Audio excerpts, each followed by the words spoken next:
Hello दोस्तों, तो स्वागत है आपका हमारे online study channel Pohar study point पर।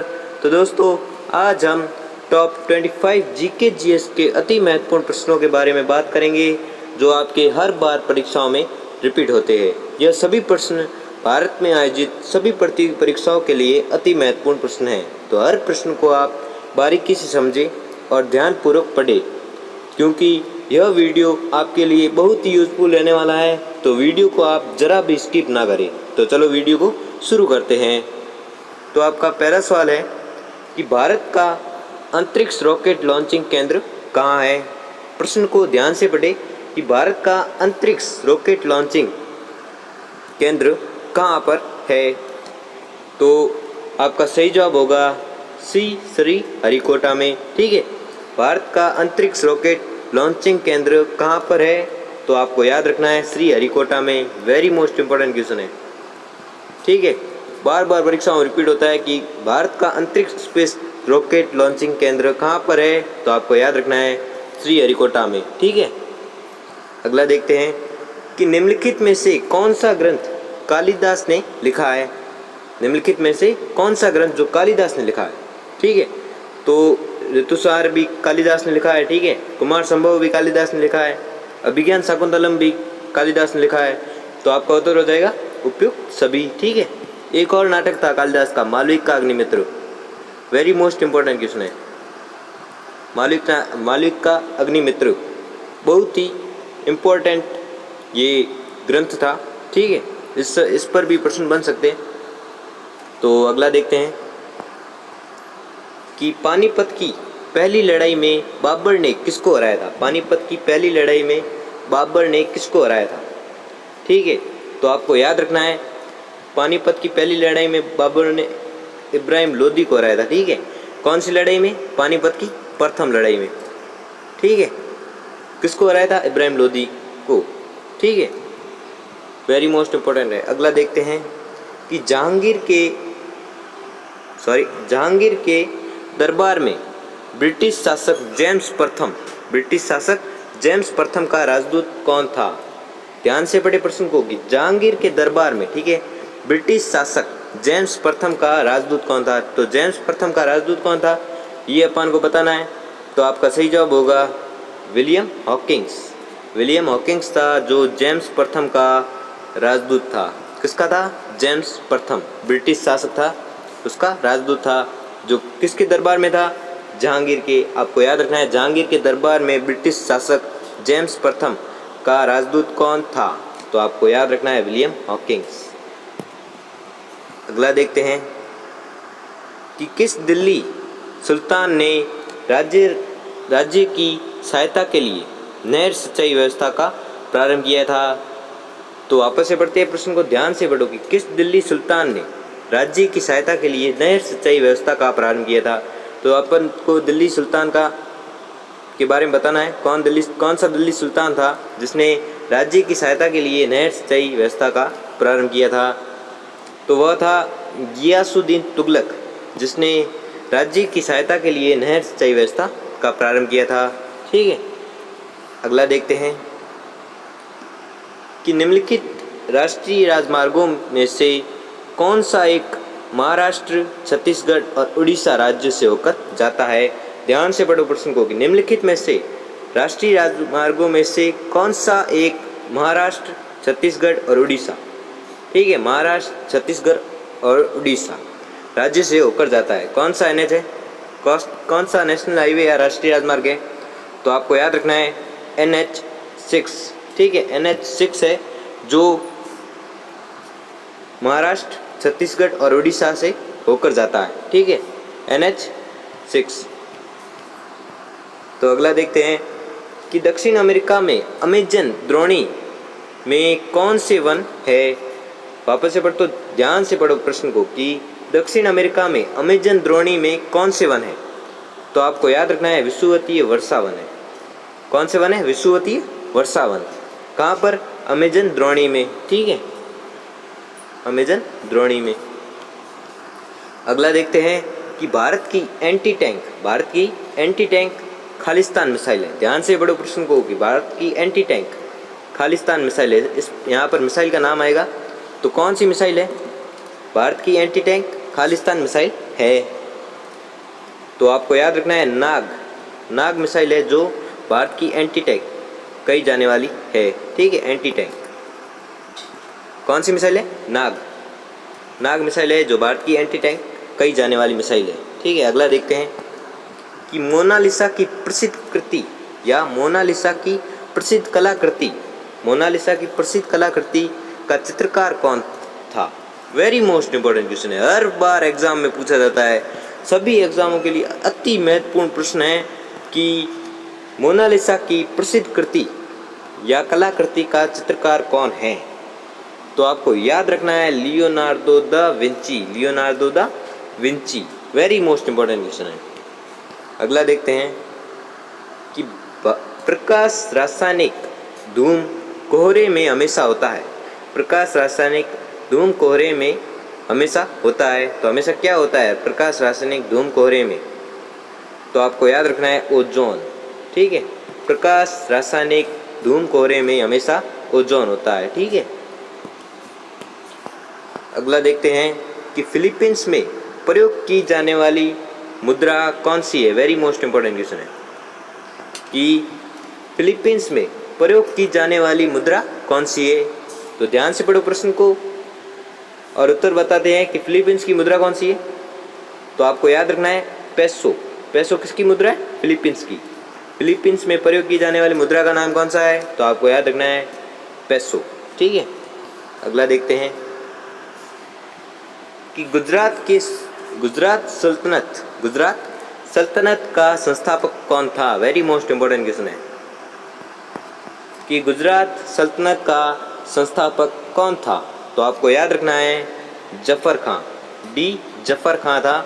क्या था? गुजरात सल्तनत का संस्थापक कौन था? जफर खां था जो गुजरात सल्तनत का संस्थापक था। ठीक है, अगला देखते हैं कि व्हाट्सएप ने हाल ही में यूपीआई पेमेंट के लिए कितने बैंकों के साथ साझेदारी की है? तो वापस से पढ़ते हैं, ध्यानपूर्वक प्रश्न को पढ़ो कि व्हाट्सएप ने हाल ही में यूपीआई पेमेंट के लिए कितने बैंकों के साथ साझेदारी की है? जैसा कि आपको पता है कि व्हाट्सएप पर अब पैसे भी ट्रांसफ़र हो रहे हैं, इसलिए आपको बताने हैं कितनी बैंकों से होते हैं ट्रांसफ़र। ठीक है, तो आपके ऑप्शन है ये रहे और आपका उत्तर होगा 5 बैंकों से होते हैं। ठीक है, तो व्हाट्सएप ने, वापस से पढ़ो, व्हाट्सएप ने हाल ही में यूपीआई पेमेंट के लिए 5 बैंकों के साथ साझेदारी की है। ठीक है, मोस्ट इंपॉर्टेंट है, आ सकता है क्वेश्चन। अगला देखते हैं कि राइट लाइवलीहुड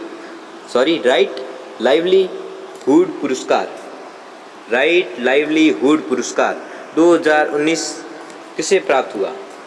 राइट लाइवलीहुड पुरस्कार, वेरी मोस्ट इंपॉर्टेंट क्वेश्चन है। राइट लाइवलीहुड पुरस्कार 2019 किसे प्राप्त हुआ था? ठीक है, तो आपको याद रखना है ग्रेटा थनबर्ग को क्या प्राप्त हुआ था? राइट लाइवलीहुड पुरस्कार। ठीक है, 2019। अगला देखते हैं कि इस्तांबुल कन्वेंशन से अलग होने का निर्णय किस देश ने लिया? इस्तांबुल कन्वेंशन से अलग होने का निर्णय किस देश ने लिया? वेरी मोस्ट इंपॉर्टेंट है। तो आपको याद रखना है पोलैंड ने इस्तांबुल कन्वेंशन से अलग होने का निर्णय लिया था। तो अगला देखते हैं कि एशिया का कौन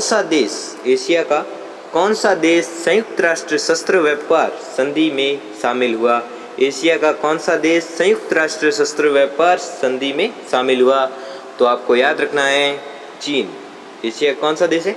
चीन, जो संयुक्त राष्ट्र शस्त्र व्यापार संधि में शामिल हुआ है। कौन सा देश है? चीन शामिल हुआ है। ठीक है, अगला देखते हैं कि डागर बैंक कहाँ स्थित है? वेरी मोस्ट इंपॉर्टेंट क्वेश्चन है कि डागर बैंक कहाँ स्थित है? तो आपको याद रखना है अंटार्कटिका में, अटलांटिक में। ठीक है, अटलांटिक महासागर में कौन सा बैंक है? डागर बैंक अटलांटिक महासागर में। ठीक है, अगला सवाल देखते हैं कि सर्वाधिक मतदाताओं वाला देश है। ध्यान से पढ़ो प्रश्न को कि सर्वाधिक मतदाताओं वाला देश है। वेरी मोस्ट इंपॉर्टेंट क्वेश्चन है, ये तो आपको आता ही होगा कि सर्वाधिक मतदाताओं वाला देश कौन सा है। तो आपको याद रखना है भारत। भारत है जो सर्वाधिक मतदाताओं वाला देश है। ठीक है, अगला देखते हैं कि रजत क्रांति का संबंध किससे है। वेरी मोस्ट इंपॉर्टेंट क्वेश्चन है कि रजत क्रांति का संबंध किससे है या संबंध है। तो आपको याद रखना है अंडे से। रजत क्रांति का संबंध किससे? अंडे से। ठीक है, वेरी मोस्ट इंपॉर्टेंट क्वेश्चन है। अगला देखते हैं कि किसी राष्ट्र के वास्तविक जीवन स्तर का आकलन किया जा सकता है। किसी राष्ट्र के वास्तविक जीवन स्तर का आकलन किया जा सकता है। तो आपको याद रखना है प्रति व्यक्ति आय द्वारा।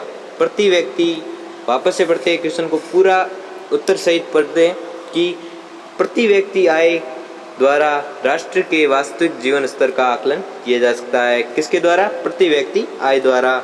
ठीक है, किसी भी राष्ट्र के वास्तविक जीवन स्तर का आकलन किया जा सकता है प्रति व्यक्ति आय द्वारा। ठीक है, अगला देखते हैं कि डॉक्टर बी आर अम्बेडकर ने संविधान का हृदय और आत्मा किसे कहा था। ठीक है, वेरी मोस्ट इंपॉर्टेंट क्वेश्चन है। वेरी मोस्ट इंपॉर्टेंट क्वेश्चन है कि डॉक्टर बी आर अम्बेडकर ने संविधान का हृदय और आत्मा किसे कहा है। तो आपको याद रखना है सी, संवैधानिक उपचारों का अधिकार, जिसे डॉक्टर बी आर अम्बेडकर ने संविधान का हृदय और आत्मा कहा है। संविधान का हृदय और आत्मा किसे कहा है? संवैधानिक उपचारों का अधिकार किसने कहा है, ये भी पूछा जाए तो आपको याद रखना है डॉक्टर बी आर अम्बेडकर ने। अगला देखते हैं कि इंसुलिन खालिस्तान से स्रावित होता है। इंसुलिन खालिस्तान से स्रावित होता है। किससे स्रावित होता है? तो आपको बताना है। तो आपको याद रखना है कि अग्नाशय से। इंसुलिन अग्नाशय से स्रावित होता है। ठीक है, किससे होता है? अग्नाशय से। अगला देखते हैं कि शर्करा में क्या पाया जाता है। शर्करा में क्या पाया जाता है? वेरी मोस्ट इंपॉर्टेंट क्वेश्चन है। पहली बात तो शर्करा में 3 चीज़ें पाई जाती है। ठीक है, तो कौन सा आंसर होगा? बी, कार्बन, हाइड्रोजन एवं ऑक्सीजन। किस में पाया जाता है? शर्करा में। क्या पाया जाता है? कार्बन, हाइड्रोजन एवं ऑक्सीजन।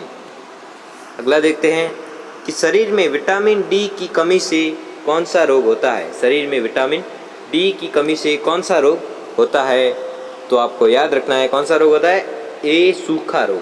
ठीक है, किसकी कमी से? विटामिन डी की कमी से कौन सा रोग होता है? सूखा रोग। ठीक है, अगला देखते हैं कि भारत ने PSLV-49 के द्वारा किस उपग्रह का परीक्षण 7 नवंबर 2020 को किया है। वापस से पढ़ते हैं, ध्यानपूर्वक प्रश्न को पढ़ो कि भारत ने PSLV-49 के द्वारा किस उपग्रह का परीक्षण 7 नवंबर 2020 को किया है। तो आपको याद रखना है कौन सा है? EOS-01। भारत ने PSLV-49 के द्वारा EOS-01 उपग्रह का नाम है। EOS-01 उपग्रह का परीक्षण 7 नवंबर 2020 को किया है। ठीक है, तो हर प्रश्न को आप ध्यानपूर्वक पढ़ें और हमें कमेंट में यह भी बताएं कि आपने सच बताना कि आपने 25 में से कितने प्रश्न अपने मन से किए हैं, कितने प्रश्न आपने अपने मन से सही जवाब दिया है। ठीक है, तो ये भी बताएं और अगर हमारा वीडियो अच्छा लगा हो तो वीडियो को लाइक कर लीजिए, चैनल को सब्सक्राइब कर लीजिए और बेल आइकन को प्रेस कर लीजिए, जिससे कि हमारी वीडियो की नोटिफिकेशन आपको मिलती रहेगी। तो धन्यवाद।